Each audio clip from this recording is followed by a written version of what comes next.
여러분 안녕하세요. 오늘은 선생님과 함께 선생님이 지난 시간에 과제로 내주었던 문제를 풀어보는 시간을 갖도록 하겠습니다. 선생님이 지난 시간에 여러분들에게 과제로 제시했던 문제가 바로 여러분들 교과서에 있는 내용이에요. 그래서 요거를 선생님도 여러분들한테 이제 설명해 주기 위해서 똑같이 풀이를 했습니다. 그럼 문제 풀이를 시작해 보도록 하겠습니다. 개념 짚고 가기부터 먼저 보도록 하겠습니다. 첫 번째, 물질 변화에는 물질의 성질은 변하지 않으면서 모양이나 상태가 변하는 무슨 변화가 있죠? 그쵸? 물리 변화가 있습니다.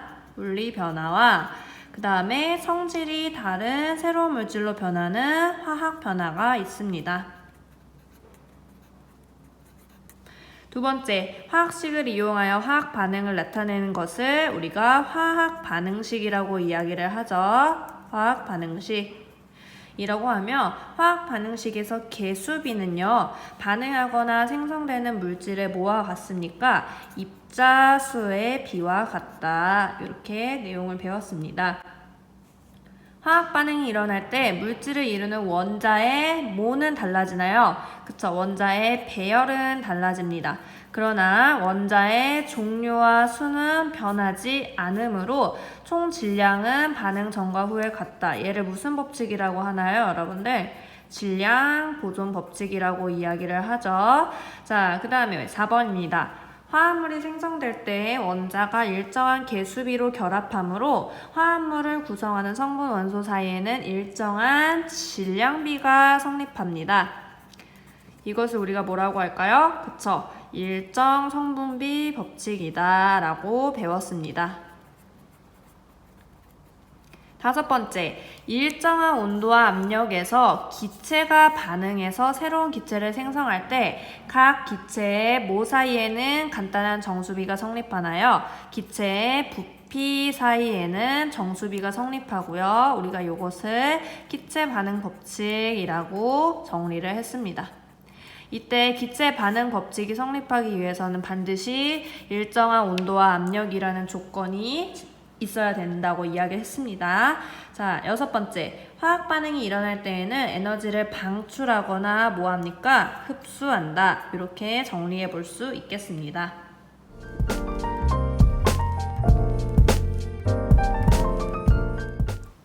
개념 적용하기 첫 번째 문제입니다. 화학 변화에 해당하는 현상을 보기에서 모두 고른 것은? 이라고 물어봤습니다. 우리 물질 변화에는 두 가지가 있다고 이야기했습니다. 물리 변화와 화학 변화가 있다고 이야기를 했고요. 이 화학 변화는 어떤 반응을 통해서 완전히 새로운 물질이 만들어지는 반응이 바로 화학 반응이다. 이렇게 이야기를 할 수 있겠습니다.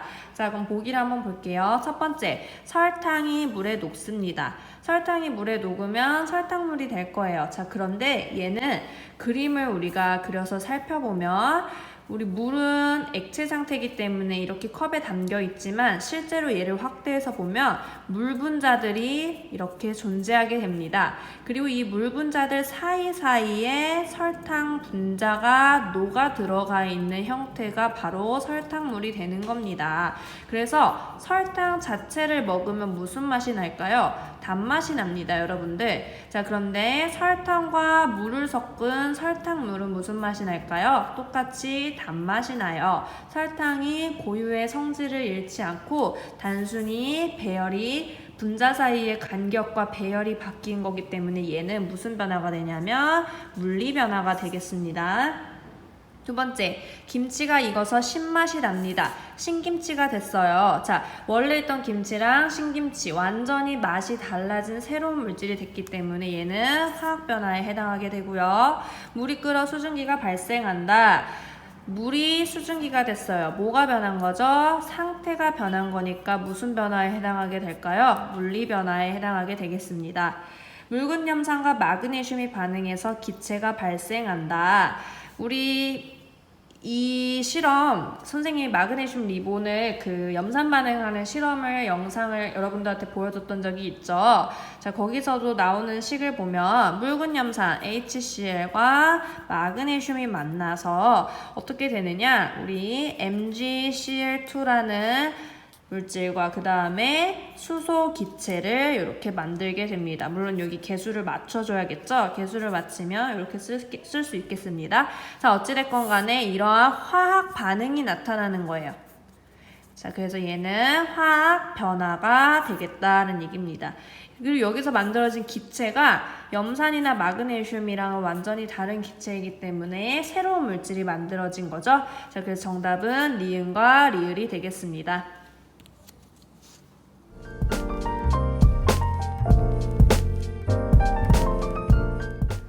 다음은 질소 기체와 수소 기체가 반응하여 암모니아 기체가 생성되는 반응의 화학식이다. 이에 대한 설명으로 옳은 것을 모두 고른 것은 이라고 되어 있습니다.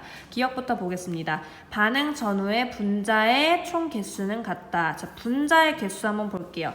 우선 반응 전에는 어떤 분자가 있습니까? N2는 질소 분자고요. 그 다음에 수소 분자가 있습니다. H2가 수소 분자죠?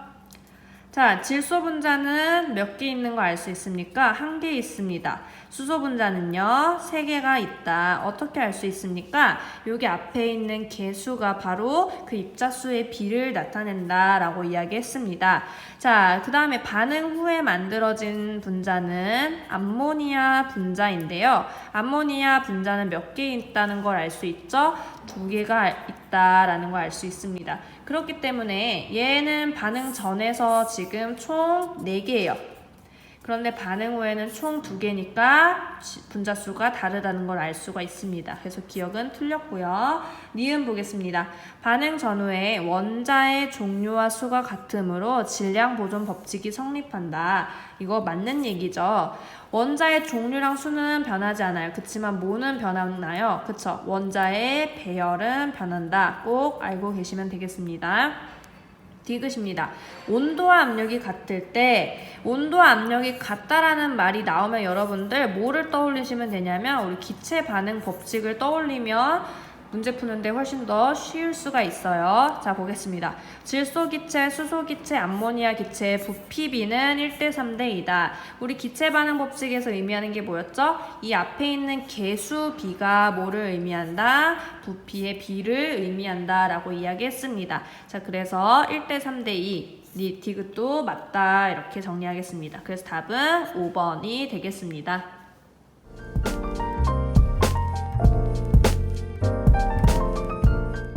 3번 문제 한번 보도록 하겠습니다. 산화 마그네슘 30g을 얻으려고 할 때 필요한 산소의 최소 질량을 구하라 라고 되어 있어요.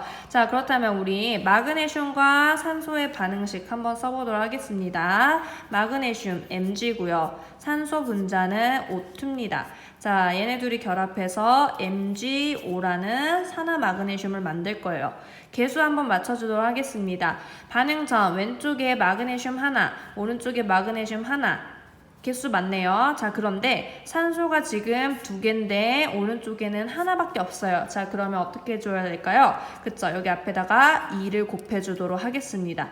자, 그럼 마그네슘도 2개, 산소도 2개가 되면서 여기에 1개 있던 마그네슘 앞에도 2를 붙여주면 개수가 맞게 되겠죠. 이게 바로 화학 반응식을 완성하는 법이었습니다. 자, 이때 한번 질량이 얼마씩 필요한지 보도록 하겠습니다. 우리 마그네슘 질량이 3g일 때 만들어지는 산화 마그네슘의 질량 어떻게 읽죠? 자, 3g일 때 올라가서 이 선과 만나는 지점 바로 숫자 5라는 걸 알 수가 있습니다. 그래서 마그네슘이 3g 있을 때 산소 얼마 있는지 몰라요. 그런데 그때 만들어진 총 질량은 5g입니다. 자, 그럼 이때 네모에 들어갈 숫자는 몇이 될까요? 그쵸? 2g이다. 이렇게 계산할 수가 있겠습니다. 그래서 우리가 여러분들 지금 반응 전과 반응 후의 질량이 같다를 전제로 하고 있기 때문에 여기 네모를 맞출 수 있는 거예요. 그렇기 때문에 여기에서 우리가 적용해야 되는 법칙, 첫 번째는 뭐가 되겠습니까? 질량 보존 법칙이 되겠죠. 보존 법칙.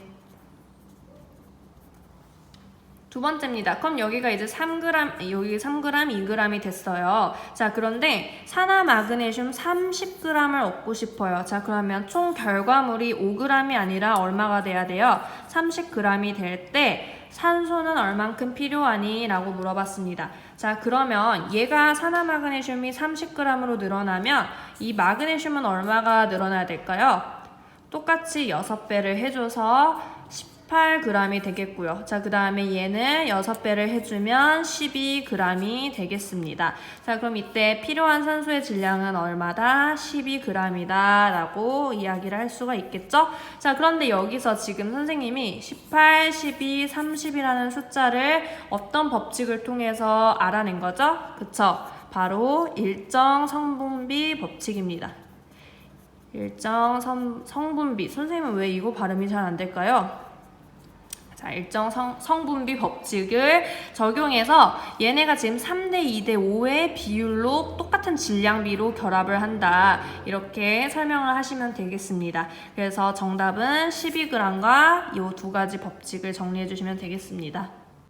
4번 문제입니다. 화학 반응에서 출입하는 에너지를 활용한 냉각 장치를 만들 때 이용할 수 있는 반응으로 옳은 것은? 이라고 되어 있어요. 자, 우리 냉각 장치는요, 주변의 온도를 낮춰주는 역할을 해야 됩니다. 그 말은 이 장치 자체는 에너지를 주변으로부터 뭐 해야 될까요? 흡수하는 반응이 일어나야 된다. 이렇게 정리를 할 수가 있겠습니다. 자, 첫 번째 보겠습니다.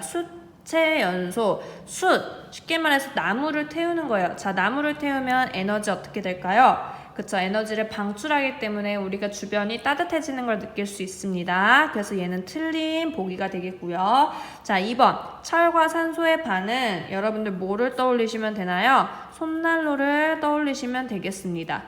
그럼 얘도 주변으로 열을 방출하는 거기 때문에 틀린 답이 되겠습니다.